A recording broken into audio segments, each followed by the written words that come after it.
नमस्कार, मैं हूं दिन भर की खबरों में सबसे पहले डालते हैं नजर आज के मुख्य समाचारों पर। 21 करोड़ की लागत से बनने वाले राजकीय नर्सिंग महाविद्यालय हनुमानगढ़ का मुख्यमंत्री अशोक गहलोत ने पाली से किया वर्चुअल शिलान्यास। कोर्ट परिसर में नवनिर्मित पुलिस चौकी में पुलिसकर्मी तैनात करने की मांग, अधिवक्ताओं ने जिला एवं सेशन न्यायाधीश को सौंपा ज्ञापन। रोडवेज कर्मचारियों का डिपो में 24 घंटे का धरना शुरू, मांगे न माने जाने पर 24 नवंबर से 24 घंटे गई रोडवेज का चक्काजाम करने की मांग। चौथे दिन भी जारी रहा अनशन, जिला प्रभारी मंत्री से मिले किसान। वार्ड नंबर 56 में कांग्रेस पार्षद विकास रांगेरा ने दिया कांग्रेस से इस्तीफा, जिला प्रभारी मंत्री से की सभापति की शिकायत। अब खबरें विस्तार से।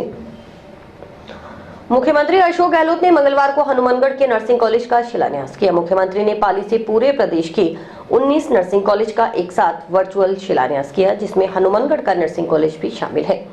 जिला मुख्यालय पर टाउन स्थित राजकीय जिला अस्पताल में कार्यक्रम आयोजित किया गया, जिसमें जिला प्रभारी मंत्री गोविंद राम मेघवाल समेत जिले के जनप्रतिनिधियों ने हिस्सा लिया। मुख्यमंत्री अशोक गहलोत ने मंगलवार को हनुमानगढ़ के नर्सिंग कॉलेज का वर्चुअल शिलान्यास किया। मुख्यमंत्री ने पाली से पूरे प्रदेश के 19 नर्सिंग कॉलेज का एक साथ वर्चुअल शिलान्यास किया, जिसमें हनुमानगढ़ का नर्सिंग कॉलेज भी शामिल रहा। जिला मुख्यालय पर टाउन स्थित राजकीय जिला चिकित्सालय में कार्यक्रम आयोजित किया गया। मुख्य चिकित्सा एवं स्वास्थ्य अधिकारी डॉक्टर नवनीत शर्मा ने बताया कि नर्सिंग कॉलेज में 100 सीटें प्रस्तावित हैं। नगर परिषद की ओर से 8.8 एकड़ भूमि उपलब्ध करवाई गई है। कार्य निर्माणाधीन है। आने वाले वर्ष में नर्सिंग कॉलेज में पाठ्यक्रम शुरू हो जाएगा। बताया गया कि नर्सिंग कॉलेज का निर्माण 21 करोड़ 3 लाख की लागत से किया जा रहा है। नर्सिंग कॉलेज का निर्माण 19 दिसंबर 2023 तक पूरा कर दिया जाएगा। गौरतलब है कि हाल ही में मुख्यमंत्री अशोक गहलोत ने राजमेस के तहत संचालित 19 नर्सिंग महाविद्यालयों के लिए आवश्यक उपकरण, फर्नीचर, पुस्तक खरीद के लिए 18 करोड़ 38 लाख रुपए की स्वीकृति दी थी। मुख्यमंत्री की ओर से हनुमानगढ़ के अलावा श्रीगंगानगर, जैसलमेर, सवाई माधोपुर, सिरोही, झुंझुनू, चित्तौड़गढ़, राजसमंद, दौसा, बूंदी, प्रतापगढ़, जालोर, तिचारा, अलवर, टोंक, बारा, नागौर, डूंगरपुर, बांसवाड़ा और कुम्हेर भरतपुर के नर्सिंग महाविद्यालयों का शिलान्यास किया। इस अवसर पर जिला अस्पताल टाउन परिसर में जिला प्रभारी मंत्री गोविंद राम मेघवाल, राजस्थान राज्य वित्त एवं विकास आयोग के अध्यक्ष पवन गोदारा, कलेक्टर रुक्मणी रियार, भूपेंद्र चौधरी, चेयरमैन गणेशराज बंसल, उप जिला प्रमुख मुकेश सारण, बाल कल्याण समिति अध्यक्ष जितेंद्र गोयल, हनुमानगढ़ प्रधान प्रतिनिधि दयाराम जाखड़, संग्रिया प्रधान प्रतिनिधि कृष्ण जैन सहित अन्य जनप्रतिनिधि व अधिकारी कर्मचारी उपस्थित रहे। माननीय मुख्यमंत्री महोदय जी द्वारा राष्ट्रीय नर्सिंग महाविद्यालय का शिलान्यास, माननीय मुख्यमंत्री महोदय जी द्वारा राष्ट्रीय नर्सिंग महाविद्यालय हनुमानगढ़ का शिलान्यास। कि आज का जो प्रोग्राम है मुख्य रूप से मैं धन्यवाद देना चाहता हूं मुख्यमंत्री आदरणीय अशोक गहलोत साहब को, जिन्होंने 19 नर्सिंग महाविद्यालय का एक साथ शिलान्यास किया। उन्होंने पाली से पूरे राजस्थान में वर्चुअल के माध्यम से शिलान्यास किया है और पूरे राजस्थान में जबरदस्त उत्साह का माहौल है। उसी के तहत मैं प्रभारी मंत्री के नाते हनुमानगढ़ में यहाँ भी आज 21 करोड़ की लागत से नर्सिंग महाविद्यालय की स्वीकृति हुई है। कार्य शुरू किया जाएगा। पहले से मेडिकल कॉलेज करीब 300 करोड़ का यहाँ निर्माण कार्य चल रहा है और आज यहाँ के हमारे जो हनुमानगढ़ के सारे जनप्रतिनिधि अभी हम सब लोग मौजूद हैं और बहुत खुशी का वातावरण में। इसके लिए मुख्यमंत्री जी को पुनः धन्यवाद देना चाहता हूँ और मैं आपको भरोसा दिलाता हूँ कि अगला बजट भी युवाओं और छात्रों के लिए लाएंगे और बजट जो है वो इस तरह का आएगा कि वो एक तरह का बहुत ऐतिहासिक बजट होगा और राजस्थान को विकास की ओर ले जाने वाला बजट होगा। देखो, आज हनुमानगढ़ में नर्सिंग महाविद्यालय का उद्घाटन अशोक गहलोत जी द्वारा वर्चुअल किया गया। राजस्थान में कुल आज 19 महाविद्यालयों का उद्घाटन किया गया। हम देख रहे हैं कि राजस्थान की कांग्रेस की सरकार अशोक गहलोत जी के नेतृत्व में गांव, गरीब, किसान, देहात के लिए हर तबके को ध्यान में रखकर पॉलिसी बना रही है। चिरंजीवी जैसी योजना हम देख रहे हैं, इतनी शानदार योजना राजस्थान की सरकार लेकर आई है।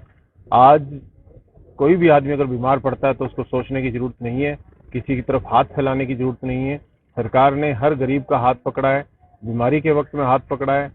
यह जो बजट था किसानों के लिए समर्पित था, आने वाला बजट युवाओं के लिए समर्पित होगा। तो मैं कहना चाहूंगा कि राजस्थान की सरकार हर वर्ग को ध्यान में रखकर हर वर्ग के कल्याण के लिए योजनाएं बना रही है। तो 2023 में चुनाव होंगे, जनता भी पूरी जोश खरोश के साथ कांग्रेस के साथ है और कांग्रेस के साथ रहेगी। जनप्रतिनिधियों के साथ दुर्व्यवहार करने का आरोप लगाते हुए रावतसर सामुदायिक स्वास्थ्य केंद्र के प्रभारी व दंत रोग चिकित्सक को एपीओ करने की मांग को लेकर नगरपालिका रावतसर के पार्षदों ने मंगलवार को जिला प्रभारी मंत्री गोविंद राम मेघवाल को सर्किट हाउस में ज्ञापन सौंपा।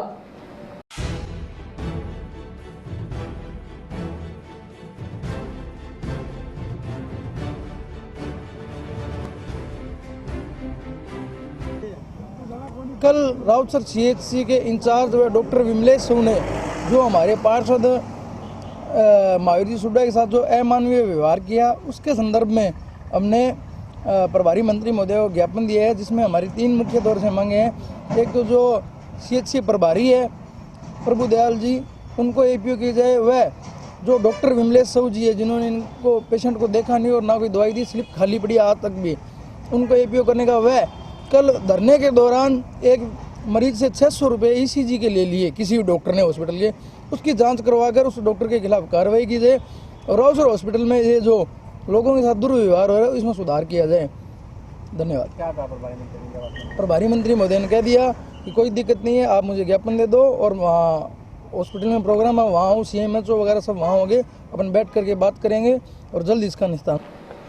नोहर फीडर में 332 क्यूसेक पानी चलाने की मांग को लेकर कलेक्ट्रेट के समक्ष जसाना वेत्रिका के 9 किसानों का आमरण अनशन मंगलवार को चौथे दिन भी जारी रहा। मंगलवार को किसानों ने संयुक्त किसान संघर्ष समिति के गोपीराम स्वामी के नेतृत्व में हनुमानगढ़ आए जिला प्रभारी मंत्री गोविंद राम मेघवाल को सर्किट हाउस में ज्ञापन सौंप पूरा पानी दिलवाने की मांग की। किसान संघर्ष समिति नोहर फीडर, क्या डिमांड है अपनी? सर, हमारे 2 नहरें निकलती है नोहर तहसील में, जिससे सिंचाई होती है, नोहर फीडर और बरवाड़ी। बरवाड़ी का हमारा शेयर है 106 क्यूसेक और उसके साथ में हरियाणा का शेयर है 112 क्यूसेक। तो हमारा 106 क्यूसेक पानी पूर्णतः है। उसके अंदर हम 6 महीने में वहां बैठे थे धरने पर नोहर फीडर साजिश के अंदर। उस समय हमारे ऐसी महोदय एवं हमारे उपखंड अधिकारी महोदय दोनों वहां गए, जाके हमसे वार्तालाप की। हम भूख हड़ताल पर भी बैठे थे वहां और उन्होंने वार्तालाप करके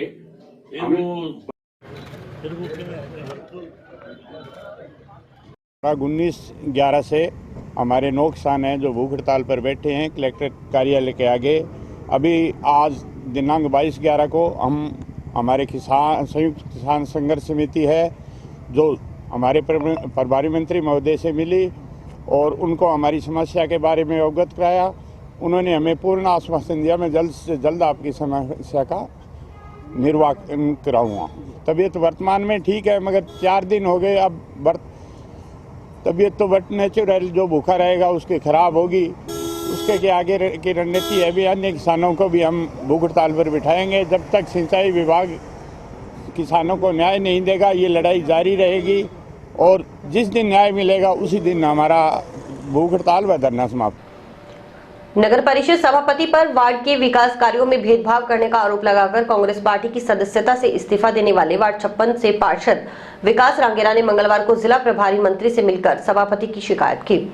वार्ड 56 से कांग्रेस पार्षद विकास रांगेरा ने आरोप लगाया कि सभापति गणेशराज बंसल की ओर से उसके साथ भेदभावपूर्ण व्यवहार किया जाता है। इसकी शिकायत विधायक चौधरी विनोद कुमार को की गई।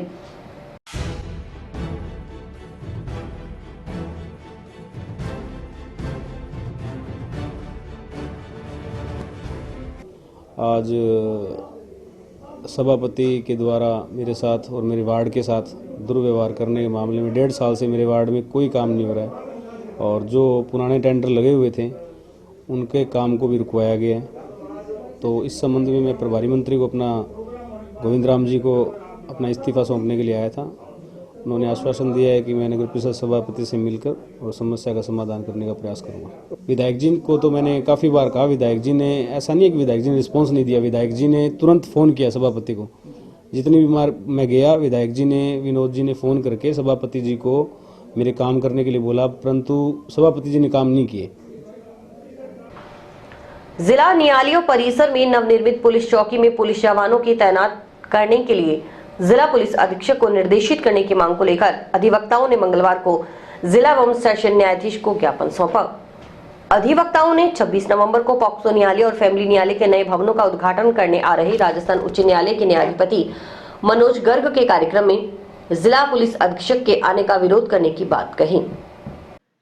इस मौके पर अधिवक्ता सुरेंद्र सिंह शेखावत, मदन पारिक ने बताया कि बार संघ की कोष से न्यायालय परिसर में मुख्य गेट के पास न्यायालय में वकीलों और आमजन की माकूल सुरक्षा व्यवस्था के लिए पूर्व में हुई विभिन्न आपराधिक वारदातों के मद्देनजर एक कमरा में बरामदा का निर्माण इसी वर्ष संपन्न हुआ है। वर्तमान पुलिस अधीक्षक की ओर से इसे पुलिस चौकी न्यायालय परिसर नाम देते हुए तत्कालीन जिला कलेक्टर की उपस्थिति में जोर शोर से माह अप्रैल में इसका उद्घाटन किया गया था। तब यह प्रचारित किया गया कि इस पुलिस चौकी के शुरू होने पर न्यायालय परिसर की सुरक्षा व्यवस्था चुस्त दुरुस्त रहेगी, परंतु वर्तमान में विगत काफी दिनों से इसकी व्यवस्था इसके बरामदे में रखी एक टूटी प्लास्टिक की कुर्सी के हवाले ही है। पुलिस चौकी पूरा दिन खाली रहती है, यहाँ कोई पुलिसकर्मी नहीं आता।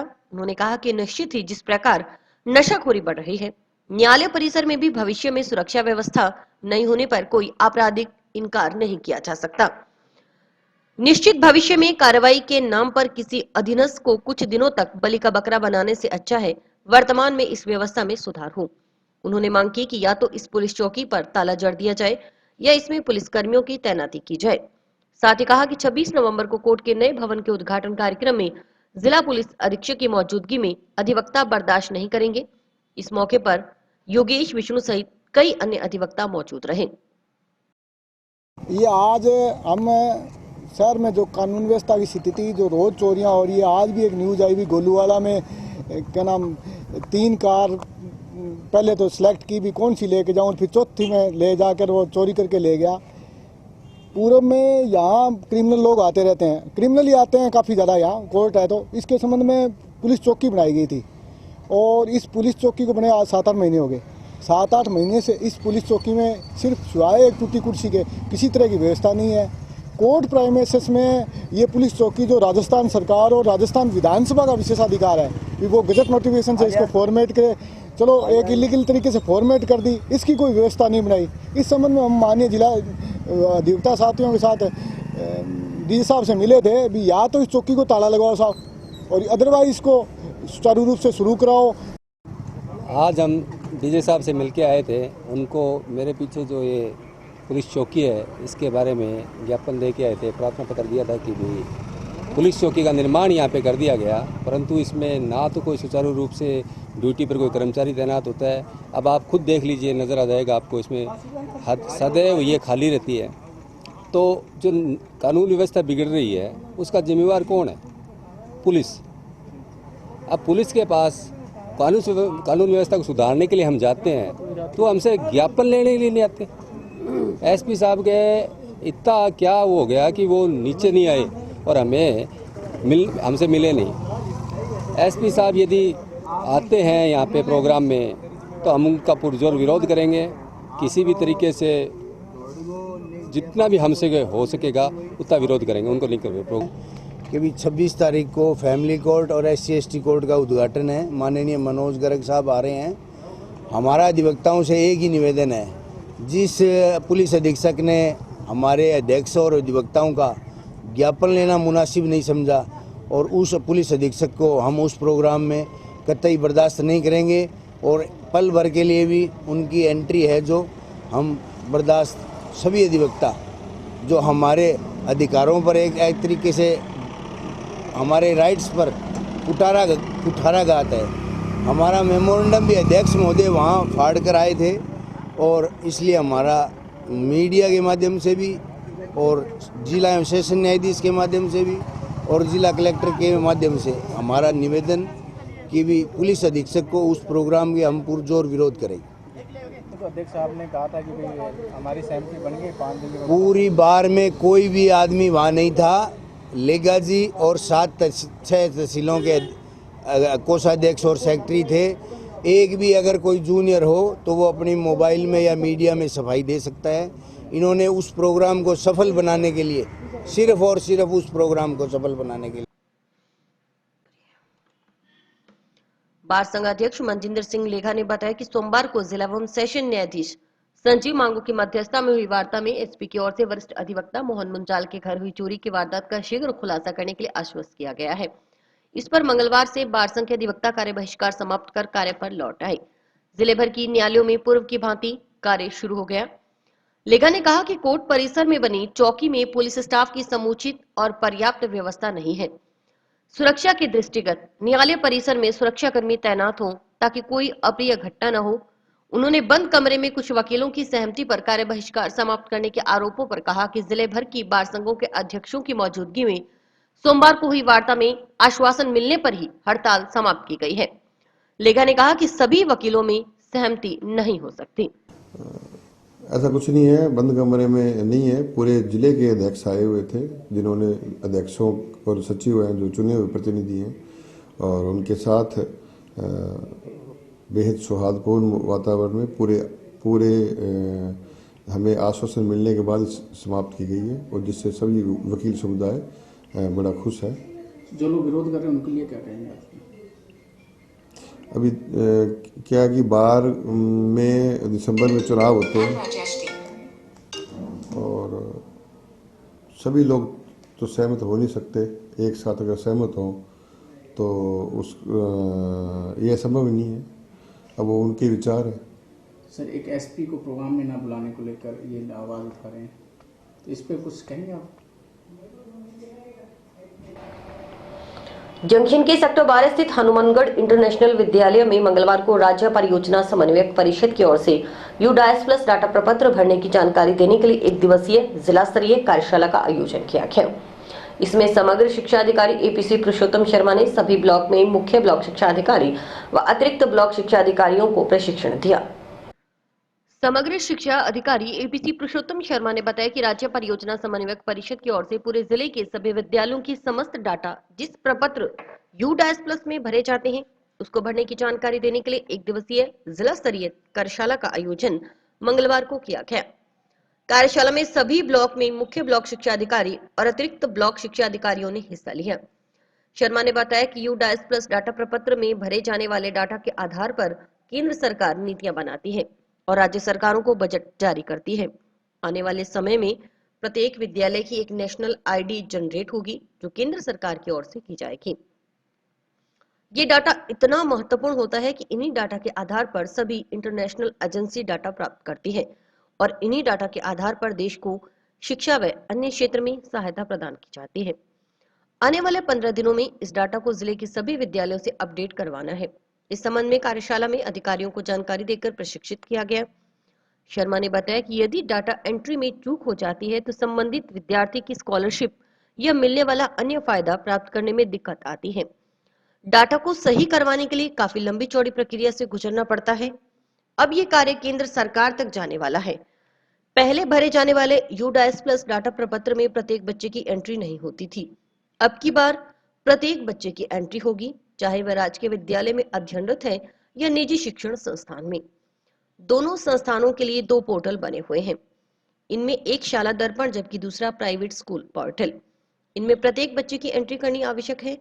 पहले से एंट्री की जा रही है, लेकिन अब की बार निर्देश जारी किए गए हैं कि एक एक बच्चे की प्रत्येक सूचना, जन्म तारीख से लेकर पता, घर की स्थिति आदि समस्त सूचनाएं सही भरी जाएं। इसके अलावा यूडाइस प्लस डाटा प्रपत्र के डाटा के आधार पर राजकीय विद्यालयों में इंफ्रास्ट्रक्चर के लिए भी केंद्र सरकार से पैसा आता है। विद्यालयों में यदि कक्ष की कमी है या अन्य सुविधा की कमी है तो उसके लिए जो पैसा आता है वह इसी यूडाइस प्लस डाटा प्रपत्र डाटा के आधार पर ही आता है। रनिंग स्कूल है वो आपको दिखी। दूसरा जो मर्ज या क्लोज स्कूल्स है वो यहाँ पर आपके पास उपलब्ध है। आप उसको डाउनलोड कर लीजिए। किसी भी डीमर्ज स्कूल को देखने से पहले या नया फॉर्म भरने से पहले देख लीजिए कि उसमें है क्या। लाइव हो जाएगा, आपको उसके दोबारा से आईडी पासवर्ड जनरेट करने और काम करवाना है। ये तो जिनका डाइस कोड यहाँ पर क्लोज की सूची में उपलब्ध हो। अगर यहाँ नहीं है तो आपको नया आवेदन भरवाना है उससे और उसमें उसका डाइस कोड लिखना है और डीमर्ज स्कूल और उसका आदेश, जिस आदेश से वो डीमर्ज हुआ है, ठीक है, वो करना है। अपने एक रजिस्टर मेंटेन करना है हर पैसा की तरह। उसमें उस स्कूल का नंबर लगाना है, सर से प्रमाणित कराना है। विधिवत रूप से हर स्कूल के लिए उसको सील करवाना है, उसका डिस्पैच नंबर देना है, तभी भेजना है, वरना वो नहीं होता है। राज्य परियोजना समन्वयक की तरफ से, परिषद की तरफ से पूरे जिले की सारे विद्यालयों की समस्त डाटा जिस एक फॉर्म में भरे जाते हैं यूडैश प्लस, उसको भरने की कार्यशाला आज हमारे यहाँ हनुमानगढ़ जिले में जिला स्तरीय कार्यशाला के रूप में हनुमानगढ़ इंटरनेशनल विद्यालय सेक्टर 12 में प्रारंभ हुई है, जो आज शाम तक चलेगी। इसके अंदर हमारे सभी ब्लॉक से हमारे मुख्य ब्लॉक शिक्षा अधिकारी या अतिरिक्त ब्लॉक शिक्षा अधिकारी पधारे हैं। उनके साथ साथ उनके यहाँ काम करने वाले कंप्यूटर पर जो काम करते हैं MIS, उनको बुलाया गया है। इसमें जो डाटा भरे जाते हैं वो डाटा केंद्र सरकार इसी के आधार पर सभी नीतियां बनाती हैं और राज्य सरकारों को बजट जारी करती हैं। आने वाले समय में प्रत्येक विद्यालय की एक नेशनल ID जनरेट होगी, जो केंद्र सरकार के द्वारा की जाएगी। ये डाटा इतना इम्पोर्टेंट होता है कि इन्हीं डाटाज के आधार पर सभी इंटरनेशनल एजेंसीज जो हैं वो सारे डाटा प्राप्त करती हैं।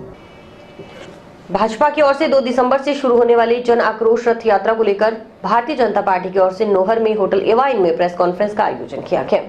भाजपा जिलाध्यक्ष बलवीर बिश्नोई के नेतृत्व में हुई प्रेस कॉन्फ्रेंस में पूर्व विधायक अभिषेक मटोरिया, केंद्रीय उर्वरक एवं रसायन मंत्रालय के स्वतंत्र निदेशक काशीराम गोदारा, भाजपा नेता रामकिशन भाकर आदि ने हिस्सा लिया। हमारी 27 तारीख की जयपुर में होगी, 28 तारीख को जिले में प्रेस वार्ता होगी और प्रत्येक विधानसभा में हमारे एक जन आक्रोश यात्रा के रथ जयपुर से आएंगे।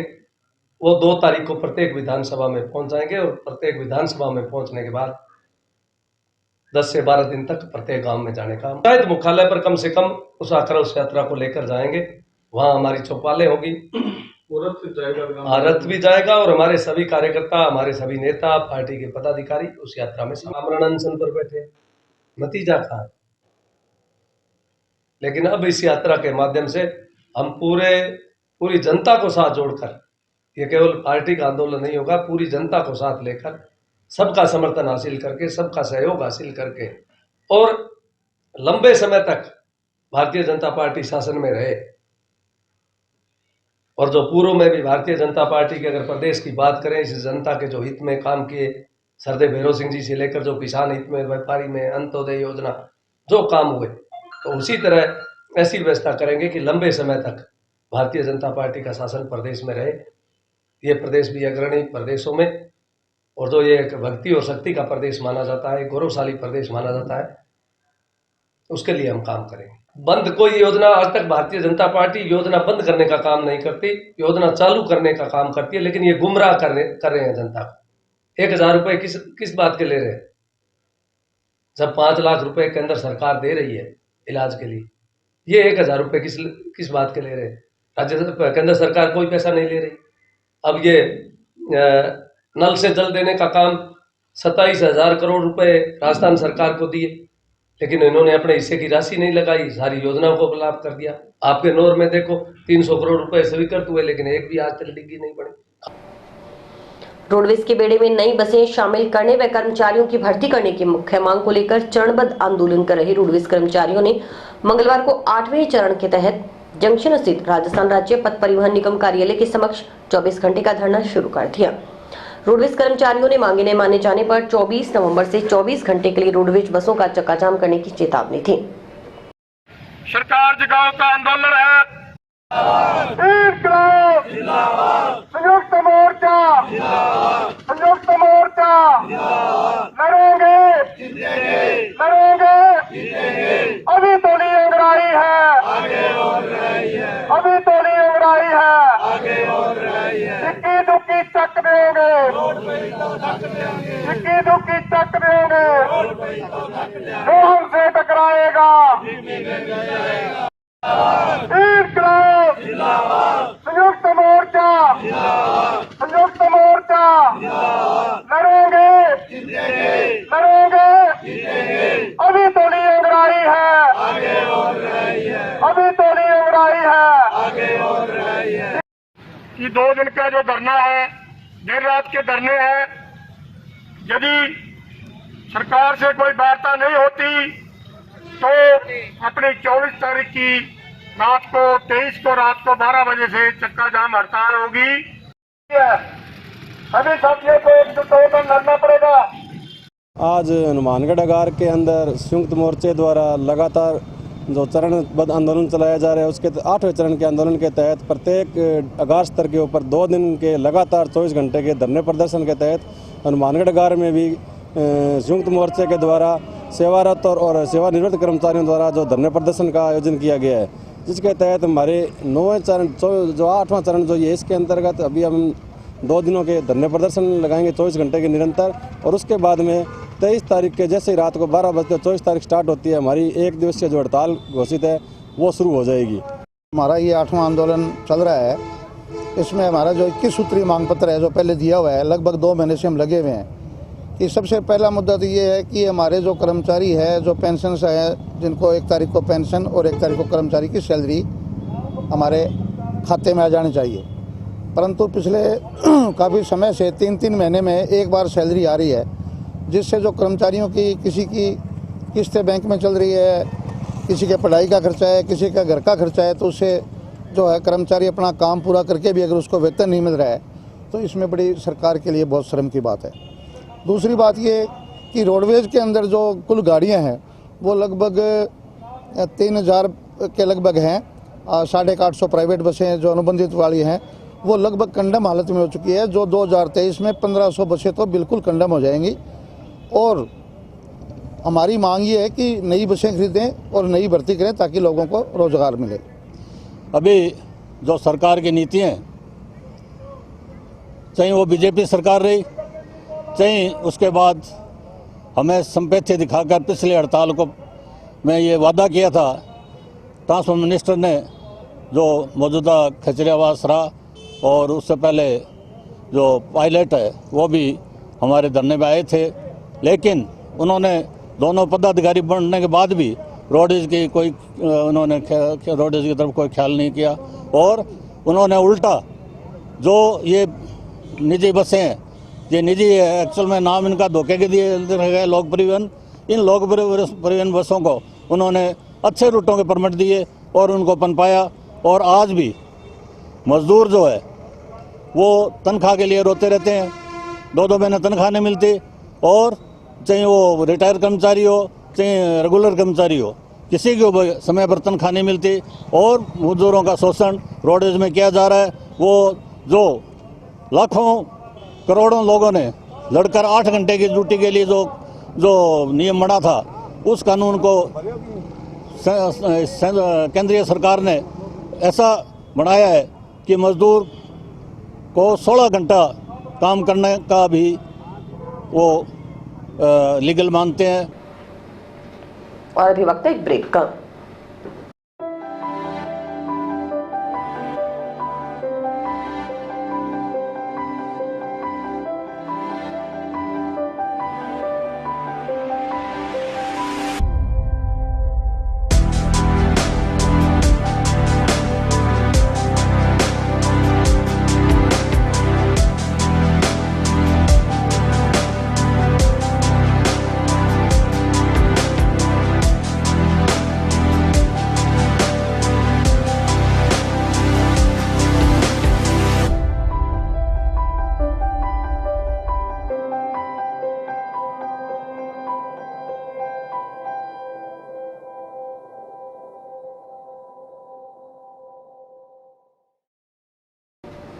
जंक्शन के खुंजा में मंगलवार को मुर्रा नस्ल के भैंसे सोनू का दूसरा जन्मदिन केक काटकर मनाया गया। इस दौरान मौजूद गणमान्य नागरिकों ने सोनू को माला पहनाई और सोनू के मालिक ताज मोहम्मद को बधाई दी।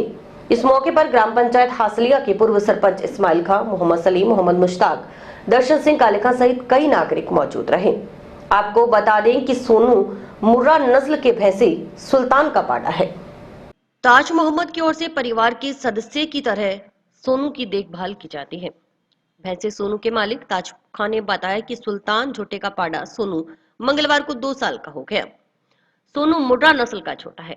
सोनू को चने का चूरा, गेहूं, बिनोला खल खिलाई जाती है, साथ ही घी, गर्म तेल पिलाया जाता है। उन्होंने कहा कि अभी सोनू को बेचने की कीमत तय नहीं की गई है। अगर कोई खरीदार अच्छी कीमत देगा तो वे इसे बेचने को तैयार भी हो सकते हैं। उन्होंने बताया कि जब सोनू 5 माह का था तब पंजाब से आए कुछ जने भैंस के साथ सोनू की 6 लाख रुपए कीमत लगाकर गए थे, लेकिन उन्होंने इसे बेचा नहीं। देखण आए ने बच्चे नूं भी किसी नस्ल का बच्चा है, ये सुल्तान जोटे का बच्चा पालिया सी मैं। अज दूसरा जन्मदिन का आ गया, हैप्पी बर्थडे। अज पूरे 2 साल का हो गया। सारे बहन भाई सरपंच जितने भी आए ने, सारे बहन भाई आए ने, सारे इनका प्रोग्राम ते आए ने, वेखड़ आए ने भी चीज़ अच्छी पाली है। और मुर्रा नस्ल का सुल्तान जोटे का बच्चा है, तो इन्होंने मैनू बधाई दी है सारिया ने भी अच्छी नस्ल तैयार हो जाएगी, मुर्रा तैयार हो जाएगी। नस्ल इतने अपने भी राजस्थान च, इस वास्ते सारे बहन भाई आए ने थे इस प्रोग्राम से। सारिया ने मनाया, बड़िया बधाइयां दित्तियां ने मैनू, बड़ा उन्होंने मेरे नाल प्यार नाल गल्लां करियां ने भी बड़ी शौक नाल तुसीं पालिया है। क्या कुछ खिलाते हो? इसको खिलाते हैं जी चनिया का चूरा और कणक गेहूँ और खल बनौड़ा और घी तेल, बस ये यूज किया जी तक। वहीं ग्राम पंचायत हंसलिया के पूर्व सरपंच इस्माइल खान ने बताया कि मुर्रा नस्ल के बारे में सुना तो था, लेकिन यह नस्ल देखी नहीं थी। उन्होंने कहा कि राजस्थान में मुर्रा नस्ल की गिरते स्तर को सुधारने के लिए ताज मोहम्मद की ओर से सोनू की देखभाल के लिए काफी मेहनत की जा रही है। ताज मोहम्मद का ये मुर्रा नस्ल का जोटा है, आज इसका ये दूसरा जन्मदिन है। इन्होंने मुझे फ़ोन किया, इनवाइट किया कि आज जो मुर्रा नस्ल का जोटा है इसका जन्मदिन है। इन्होंने हमको बुलाया, इनका मैं धन्यवाद करता हूँ। और मैंने भी ये नस्ल मुर्रा नस्ल सुनते थे, हम देखी नहीं थी टीवी पे, यूट्यूब पे, सोशल मीडिया पे कि मुर्रा नस्ल अच्छी होती है। ये जो अपने हिंदुस्तान में सुल्तान जोटा है उसकी ये नस्ल है। तो ताज भाई इसकी अच्छी मेहनत कर रहा है, खूब खर्चा खिला रहा है इसको। आज ये 2 साल का हो गया, तो मैं चाहूँगा कि इसका आम लोगों को लाभ मिले। अब ये जोटा बन के तैयार है, इसका आगे सदुपयोग हो। जिस जैसे मोहल्ले में जाके या कोई पशुपालक के विभाग पे जाके उनकी जानकारी लेके इसको आगे से आगे इसका प्रचार प्रसार करे, अब इसका आगे लाभ उठाए। गांव कालीबंगा स्थित जेपीएस कालीबंगा वेटलिफ्टिंग सेंटर में वेटलिफ्टिंग चैंपियन खिलाड़ियों को सम्मानित किया गया। इस उपलक्ष्य में कालीबंगा स्थित संग्रहालय में कालीबंगा गांव तक रैली निकाली गई। ग्रामीणों ने रंग गुलाल लगाकर व माल्यार्पण कर विजेता खिलाड़ियों का स्वागत करते हुए उनका उत्साहवर्धन किया।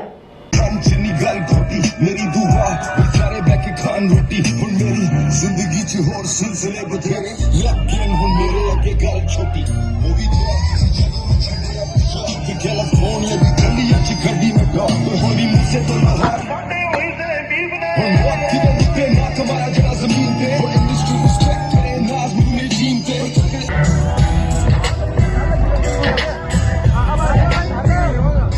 जग्गा जी हैं, जसप्रीत जग्गा जी, जिनको मैं बधाई देता हूँ, जिन्होंने आज मेरे बच्चे को भी इस मुकाम तक पहुंचाया। मैं मेरे बच्चे को पूरा सहयोग करता हूं और उसको कहता हूं बेटा खेल। इसी तरह मैं आप सभी को प्रेरणा देता हूं कि आप भी लोग नशे पत्ते से दूर होकर अपने खेल भावना को आगे ले आए। गोल्ड मेडल जीते, नेशनल खेलें, इंटरनेशनल खेलें, इंटरनेशनल की उम्मीद लेके चलो आप, तो आप हमेशा जीतोगे ही जीतोगे।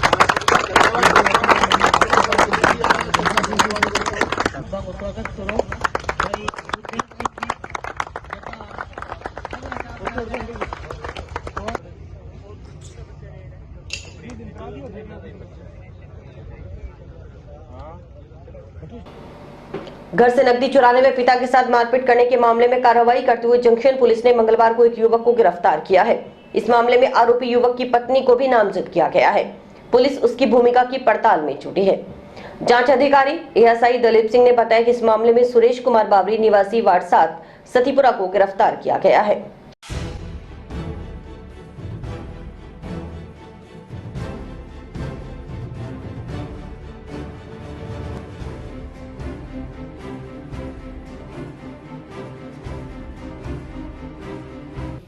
पंद्रह 11/2022 को बलराम सनोफ चोखाराम जाति बावरी निवासी सतीपुरा है, उसने थाना पर हाजिर होकर रिपोर्ट दर्ज करवाई कि मेरा लड़का सुरेश कुमार उम्र 28 साल मेरे साथ मारपीट कर मेरे से रुपये छीन लिए और घर का ताला तोड़ के रुपये निकाल लिए, जिसकी तफ्तीश मेरे द्वारा की गई। तो आरोपी के खिलाफ चोरी करना और रुपये छीनना प्रमाणित पाया गया है, जिसे गिरफ्तार करके पेश अदालत किया जा रहा है। चोरी के दर्ज मुकदमे तो नहीं है, लेकिन इसे पूछताछ से पाया गया है कि कई बार चोरी करता पकड़ा गया, लेकिन परिवारजनों ने हाथाजोड़ी करके इसको छुड़वा लिया। नशेड़ी है जिसको नशा मुक्ति केंद्र में भी बंद करवाया गया था, जिससे अब छुड़वाए लेके आए हैं, लेकिन फिर वही हरकतें इसकी चोरी की हुई। और इसी के साथ समाचार समाप्त हुए। रोजाना देखते रहिए समाचार। नमस्कार।